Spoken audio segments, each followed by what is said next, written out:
네, 최은정의 증시전략센터 2부를 시작합니다. 2부에서는 중장기 투자 전략과 함께 여러분들이 갖고 계신 종목들 상담을 해드리는 시간, 그리고 여러분들과 함께하는 전문가의 투자 노하우를 알아보는 시간이 마련되어 있습니다. 자, 1부에 이어서 2부에서도 백룡스천님께서 함께해 주시겠습니다. 자, 먼저 2부의 첫 코너죠. 시청자 여러분들과 함께 만들어가는 시간입니다. 전문가의 포트폴리오를 공개해 보는 시간인데요. 지난주까지 그 백룡스천님께서 갖고 계신 종목들은 어떤 종목들이 있었는지 먼저 확인을 해보고 넘어가도록 하겠습니다. 네, 백룡스천님께서 들고 계신 종목들입니다. 락앤락과 상보, 재룡산업을 갖고 계신데요. 락앤락의 30%, 상보의 30%, 재룡산업의 20%를 매수를 하셨고요. 현금 비중은 현재 한 20%가 갖고 계십니다. 백룡스천님, 네, 현재 포트에 이상이 없을까요? 이제 뭐 변화를 좀 줄 만한 시기인가요? 어떤가요? 예, 아무래도 그 재룡산업은 그 저점 라인을 깨기 때문에 예. 그 포트를 제외하고요. 그 KT 서브마린으로 교체를 하도록 하겠습니다. 재룡산업이 그때 말씀하신 손절가가 얼마 정도였죠? 그 당시에 박스를 돌파하는 종목에서 그 4,750원을 제시해드렸는데 예. 다음날 바로 개발하겠기 때문에 바로 손절이 들어갔다고 말씀을 드리고요. 항상 그 박스권을 돌파하는 그런 시점에서 지지 라인을 이탈할 때는 바로 대응하실 것을 말씀을 드리고요. 오늘은 그 역시 박스권 돌파주 중에서 KT 자회사인 KT 서브마린을 그 해저 케이블 관련주로서 최근에 강한 흐름을 보여주고 있는데요. 이 종목으로 교체하도록 하겠습니다. 그래서 지금 현재 매수가는 17,000원 부분 이렇게 제시를 해드리겠습니다. 예, 좀 전에도 말씀을 해주셨던 종목이죠. KT 서브마린까지 해서 이제 종목을 세 종목으로 압축을 하신다는 얘기인데요. KT 서브마린 같은 경우에는 몇 % 정도의 비중을 편입하실 예정이십니까? 좀 그 회사가 올해 실적이 굉장히 좋게 나올 거로 예상되고요. 매출 1,000억 원에 한 영업이익 100억 정도 나올 거로 예상되고, 향후 해저 케이블뿐만이 아니고 파력을 이용한 발전이라든가 해양 풍력 발전이라든가 이런 쪽에 강점을 가지고 있는 회사이기 때문에요. 성장 가능성이 높다고 보고 30%를 편입하도록 하겠습니다. 예, 알겠습니다. 그러면 이제 현금 비중은 10% 정도밖에 남지 않게 되는 게 맞죠? 예, 맞습니다. 예, 알겠습니다. 그 밖의 종목들 락앤락과 상보의 흐름은 어떤지 좀 짧게 짚어보고 갈게요. 예, 그러겠습니다. 지금 상보는 크게 흐름이 괜찮고요. 지금 21선을 깨고 내려갔다가 바로 회복하는 흐름이 나오기 때문에 흐름이 괜찮아 보이고요. 또한 CNT 필름 관련해서 인증 관련해서 좀 지켜봐야 될 거로 예상이 되고요. 락앤락 같은 경우는 오늘 장중 급락을 했었습니다. 그래서 이유가 뭘까요? 아무래도 수급 상황으로 외국인이 계속 꾸준히 매수해 오다가 오늘은 아마 좀 아침에 매수 주문을 안는 모양입니다. 그래서 갑자기 큰 매도세가 나오면서 단기 급락을 했는데요. 개장 초에는 항상 이렇게 좀 수급이 좀 짜여지지 않으면 단기 급락이 나올 수 있다고 보고, 그러나 지금 락앤락 같은 경우는 실적이 좋기 때문에요. 올해 실적이 좋아질 거로 예상되기 때문에 또 회복하는 흐름이 좋게 나오고 있어서 보유를 유지하도록 하겠습니다. 네, 락앤락 같은 경우에는 오늘 장중에는 급락하는 흐름을 보였었는데 현재는 다시 3% 하락으로 낙폭을 상당히 줄인 상태입니다. 실적 개선 기대감이 나오고 있는 종목들이기 때문에 락앤락까지도 관심을 가져보라는 말씀을 주셨습니다. 이렇게 해서 다시 한번 좀 정리를 해볼게요. 백룡스천님께서 갖고 계신 종목들 다시 한번 화면 통해서 보여드리겠습니다.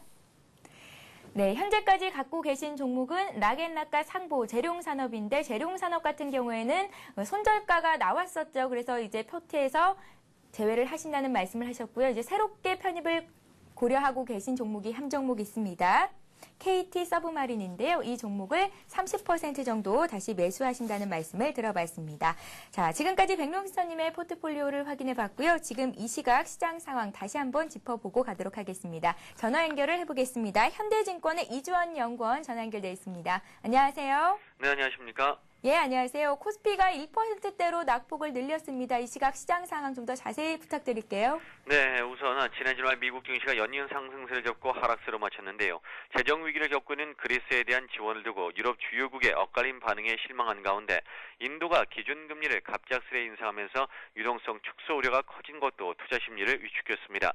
이에 코스피에서는 약세로 출발해 현재 10포인트 이상 밀려나 20포인트 가까이 하락하고 있는데요. 수급에서 최근 강력한 매수를 나타내던 외국인이 7거래 만에 소폭 순매도를 나타내고 있고 기관도 1,000억 원 이상 순매도하면서 지수를 끌어내리고 있습니다. 업종별로는 철강, 금속과 증권, 건설, 기계 등 경기 민감 업종을 중심으로 약세 분위기가 대부분 업종에 걸쳐 확산되고 있는데요. 다만 통신과 운수장비, 섬유의복 등이 보합권에서 그나마 선전하고 있습니다. 특징주로는 기아차가 연일 52주 신고가를 경신하는 견조한 흐름을 이어가고 있는 가운데 세종공업과 성우하이텍 등 자동차 부품주들도 동반 강세를 펼치고 있습니다. 한편 코스닥 시장에서는 미국의 건강보험 개혁안 통과가 사실상 확정됨에 따라 관련 수혜주로 지목된 셀트리온과 SK텔레콤과의 합병 전망이 나온 SK브로드밴드가 강세며 우주항공과 헬스케어 그리고 수소 관련주들이 강세를 형성하고 있습니다. 예, 알겠습니다. 코스피가 이대로 나간다면 오후 들어서 낙폭을 조금 더 키울 수 있지 않을까라는 염려가 되는데요. 외국인들이 벌써 선물시장에서 5천 계약 이상 순매도를 하고 있습니다. 오후장 투자 전략은 어떻게 가져가면 좋을까요? 네, 현 시점에서 경기 회복세가 진행 중인 미국 쪽을 먼저 살펴봐야 될 텐데요. 시기적인 측면에서 미국 증시가 경기 지표 호전을 바탕으로 1분기 실적 기대를 상당 부분 선반영하고 있다는 점에서 추가 상승이 실현되더라도 목표치는 엘리어트 파동 이론을 고려한 11,300선대가 현실적이라고 판단됩니다. 따라서 현 시점에서 추가적으로 4에서 5% 정도의 추가 상승을 기대해 볼 수가 있겠고요. 그에 따라 국내 증시도 4에서 5% 정도 가량의 상승이 가능하다면 1760선 정도까지의 상승이 가능해 보입니다. 결국 현 시점이 기술적으로 지수의 추가 상승 여력이 다소 제한적이라는 점에서 장세에 대한 지나친 낙관은 자제할 필요가 있겠습니다. 투자 종목에서 선별적인 접근이 중요하고 이보다 주식과 현금 비중 간의 적절한 자산 배분은 더욱 중요하다고 판단됩니다. 아직은 낙관적인 시장 분위기가 이어지고 있지만 3월 말로 MBS 매입 종료에 따른 미국의 양적 완화 정책 완료와 중국의 2월 매크로 결과에서 확인한 바대로 중국의 긴축 이슈가 언제든지 부각될 수 있다는 점을 염두에 둘 필요가 있겠습니다. 보다 단기적으로는 이번 주 미국의 주택 관련 지표와 내구재 주문 등이 이슈가 될 것으로 보이는 가운데 시장의 관심은 서서히 어닝 시즌으로 이동할 전망입니다.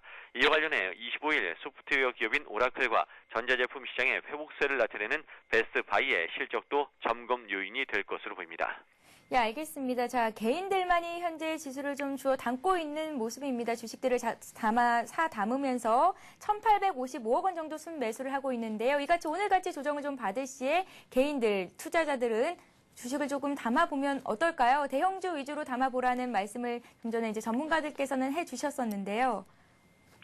예, 그렇습니다. 현재까지 외국인의 순매수 기조가 계속되고 있는 상황에서 대형주 위주의 어떤 실적 호전주 중심의 관심을 지속해 볼 필요가 있겠습니다. 예, 알겠습니다. 도움 말씀 고맙습니다. 예, 고맙습니다. 네, 현대증권의 이주원 연구원과 함께했습니다. 자, 다음 코너는 성공적인 투자의 지름길이죠. 전문가의 투자 노하우를 들어봅니다. 반드시 이기는 투자법을 이어갑니다.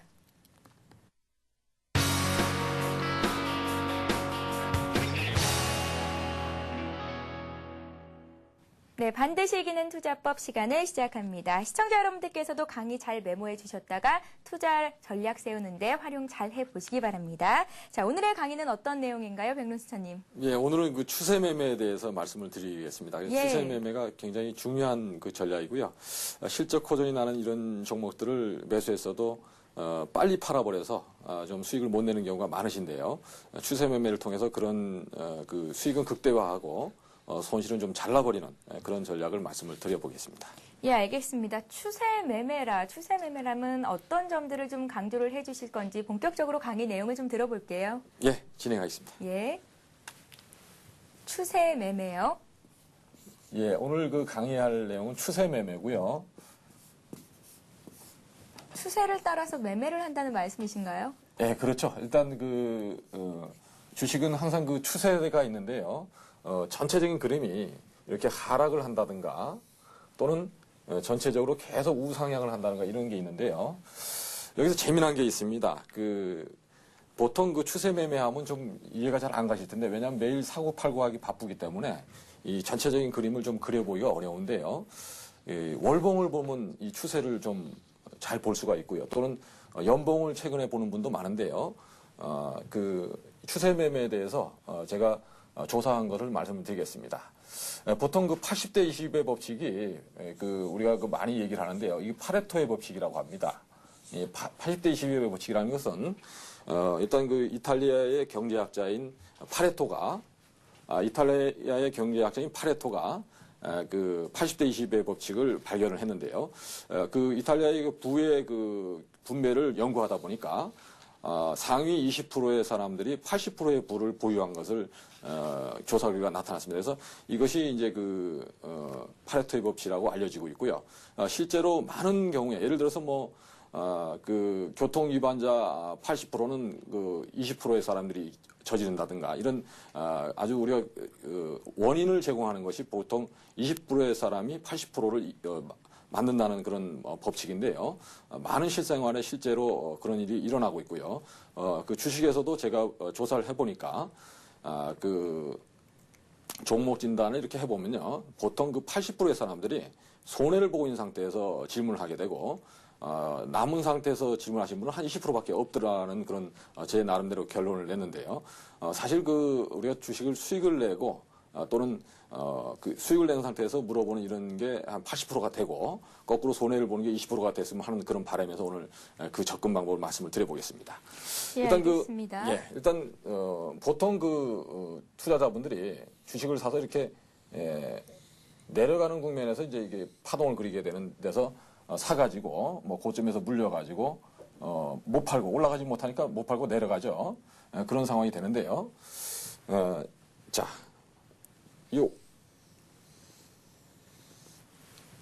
반대로 올라가는 주식을 갖다가 부는 항상 올라가는 쪽에서 80%가 창출이 됩니다. 이쪽에서 오른쪽 국면에서 부의 80%가 창출되는데 보통의 투자자의 20%만이 이런 쪽에 관심을 가진다는 거죠. 그래서 우리 시청자분들은 그 대추세가 어떻게 되는가를 꼭 보시고요.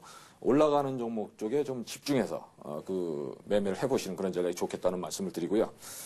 그런 점에서 오늘 추세 매매는 이렇게 그 80대 20의 법칙을 꼭 기억을 하시고 매매하시란 말씀을 드리겠습니다. 특히 그 추세 매매라는 게 얼마나 어려운 거냐면요. 우리가 그 길을 가다가 예를 들어서 10,000원짜리를 잃어버렸다. 그렇게 됐을 때 그 10,000원짜리가 길바닥에 그냥 그대로 있을 거라고 생각하는 사람은 아무도 없죠. 그 이유는 누군가가 가져가기 때문에. 그런데 우리가 주식을 할 때도 그 수익이 났을 때 그것을 우리가 그때 챙기지 않으면 혹시라도 없어지지 않을까 이런 그 염려를 모두 하게 됩니다. 그렇기 때문에 바로 그 조그만 수익이 났을 때 매도를 해버리는데요. 사실 복리 수익이라는 것은 그 수학적인 거에서 발견된 가장 큰 위대한 그런 어떤 비밀이라고 볼 수 있는데요.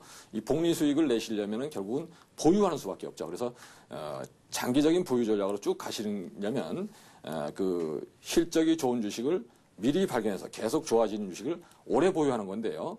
그런 예를 하나 보여드리겠습니다. 예, 알겠습니다. 자, 지금 차트상으로 보시면 그 태웅이라는 종목이 있죠. 예. 태웅이라는 회사는 그 2003년도에 그 1,560원 부근에서 무려 그 2007년도에 13만 원대까지 올라갔는데요. 사실 이런 변호사님, 이게 태웅의 일봉인가요? 월봉입니다. 월봉인가요? 월봉이고요. 태웅은 그 2002년도에 605억 매출액에 순이익이 22억 났었는데요. 2007년도에는 3,500 매출액에 489억의 순이익을 올렸습니다. 그래서 순이익이 계속 늘어나는 회사의 주가 움직임이 어떻게 되는가를 제가 보여드렸고요.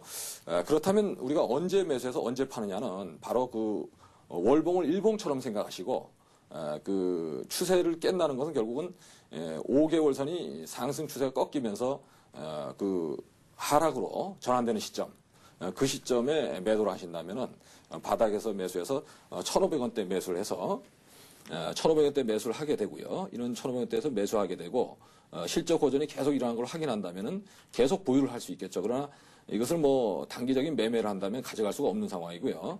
길게 보고 투자하는 분들은 이런 매매도 가능하다는 점을 제가 말씀드리려고 오늘 특별히 태웅을 가지고 나왔고요. 특히 턴어라운드가 되면서 세계적인 회사가 되고 또 실적이 대폭 호전될 수 있는 회사들이 많이 나오고 있습니다. 그래서 그런 회사들을 보유하신 분들은 정말 오늘같이 락앤락 같은 경우는 장중 9%씩 빠지는데 거기서 안 팔 사람은 거의 없다고 보여지고요. 그래서 앞으로 향후 실적이 좋아지는 회사들은 차트만 보고 갈 건 아니고요. 차트는 그냥 보조 지표다 이렇게 생각하시고 그 길게 가져가신다면 이 태웅과 같은 그 실적이 계속 해마다 그 발표되는 실적이 좋아지는 회사들은 꾸준히 추세를 타고 가고 마지막에 그 많이 올랐을 때 그 꺾이는 모습을 확인하고 우리가 팔 수 있다는 점을 말씀을 드리는 거죠. 네, 알겠습니다. 추세 추종 매매에 대해서 좀 더 자세한 설명을 부탁드릴게요. 예, 일단 그 자세한 말씀을 먼저 드리겠습니다. 예. 일단 그 추세 추종 매매에서 중요한 것은요, 그 손실은 항상 50% 손실이 나는 것도 5%만 처음에 손실이 났을 때 자를 수 있는데 그거를 보통 그 우리 투자하시는 분들이 계속 끌어안고 있다가 계속 더 사고 이렇게 하다가 50%씩 손실 보고 이제 마지막에 저점에서 던지게 되는 그런 경우가 많은데요. 손실은 빨리 자르라는 거고요. 그 다음에 이익이 났을 때는 뭐 5%, 10% 났을 때 자르는 게 아니고 계속 가져가는 그런 전략으로 이렇게 하신다면 아마 제가 볼 때는 그 한 10종목에서 한 3종목만 성공을 해도 주식 투자에서는 10종목을 다 성공하기는 어렵습니다. 그래서 10종목 중에 3종목만 성공을 해도 그런 매매에서 크게 수익을 내고 살아남을 수 있다는 점을 말씀을 드리고요. 그런 점에서 지금 사실 일봉으로 추세 매매를 하긴 굉장히 어렵습니다. 일봉에서는 그 추세를 가늠하기가 어렵고요. 긴 시각으로 월봉으로 보시는 또는 어떤 회사의 연봉을 보시는 그런 전략이 굉장히 중요하다고 볼 수 있는데요. 강한 상승 흐름이 그 추세 매매는 아주 짧게 매매하는 게 아니고 길게 가져간다는 것을 이 시점을 해서 말씀을 드리겠습니다. 네, 지금 화면을 통해서 추세 매매에 대해서 정리된 화면이 나가고 있는데요. 다시 한번 확인을 해보도록 하겠습니다. 네, 추세 추종 매매입니다. 첫 번째, 시장 가격을 따라라. 두 번째, 손실은 최소화해라. 즉시 잘라내라. 그리고 세 번째, 주 추세대를 이탈하면 매도한다라는 말씀으로 정리를 해보도록 하겠습니다. 또 덧붙이실 말씀이 있으신가요? 예, 일단 그 시장 가격을 따르라는 얘기는요. 모든 것은 그 우리가 재료라든가 모든 게 있지만 가격이 우선이다. 가격이 올라가면 재료도 나오게 되고 예를 들어서 뭐 최근에 그 급등하는 조선선제 같은 경우도 있는데요. 그 주가라는 것은 그 밑에서 이유가 나오는 게 아니고 항상 올라갔을 때 이유가 나온다는 점 말씀을 드리고요. 내 생각을 버리고 시세가 올라가면 올라간 대로 따라가는 것이 맞다는 말씀을 드리고요. 다만 항상 그 어느 부분에서 안 될 때는 잘라야 된다는 것을 항상 기억을 해야 되는데 예를 들어서 한 5% 이내에서 매수해서 처음에 매수해서 분할 매수를 하시되 처음 매수해서 그 마이너스가 나면 바로 추가 매수를 하지 않고 그냥 지켜보는 전략으로 하셔야 추가적인 손실을 방어할 수 있다는 말씀을 먼저 드리겠습니다. 예, 일단은 추세를 잘 쫓기 위해서는 일봉보다는 월봉 같은 차트를 활용해 보는 게 좀 좋겠다는 생각이 듭니다. 네, 그렇습니다. 일단 실적 호전이 되는 회사를 너무 빨리 팔아가지고 뭐 예를 들어서 지금 57배 정도 올라갔는데요. 예. 57배가 더 가죠. 한 13만 원까지 올라갔으니까 뭐 거의 한 80배 이상 올라갔는데 사실 그런 매매를 추세 매매가 아니면 좀 어렵다고 볼 수 있고요. 그런 점에서 오늘 추세 매매의 강점에 대해서 한번 알아보는 시간을 가졌습니다. 예, 알아야만 승리할 수 있는 주식시장. 오늘은 백룡수천님과 함께 파레토의 법칙 그리고 추세 추종 매매에 대한 방법들에 대해서 들어봤습니다. 자, 이번 시간은 여러분들에게 톡톡 씹어먹는 비타민 하나를 또 드리는 시간이죠. 비타민 퀴즈 시간입니다. 오늘 문제 나가니까 잘 들어보세요. 네, 오늘의 문제입니다. 조셉 M. 주란에 의해 처음 사용됐으며 이탈리아 인구의 20%가 이탈리아 전체 부의 80%를 갖고 있다고 주장한 경제학자 빌프레도 파레토의 이름에서 따온 법칙입니다. 전체 결과의 80%가 전체 원인의 20%에서 일어나는 현상을 가리키는 이 법칙은 무엇일까요? 1번 파레토 법칙, 2번 만유인력의 법칙입니다. 자, 정답을 아시는 분은 샵 5588번으로 상담 종목과 함께 문자 메시지를 보내주시면요. 추첨을 통해서 다양한 전문가에게 직접 종목 상담을 받을 수 있는 하이리치 무료 이용권을 드리겠습니다. 문자 메시지 보내실 때는 닉네임 함께 보내주시면 눈에 확 띄니까 채택될 확률도 그만큼 높아지겠죠. 여러분들의 많은 참여를 부탁드리겠습니다. 자, 이어지는 3부에서는 아시아 시장 상황을 다시 한번 점검해 보고요. 또 오후장 투자 전략에 대해서 다시 한번 짚어보는 시간을 갖겠습니다. 잠시 후 3부에서 뵙겠습니다.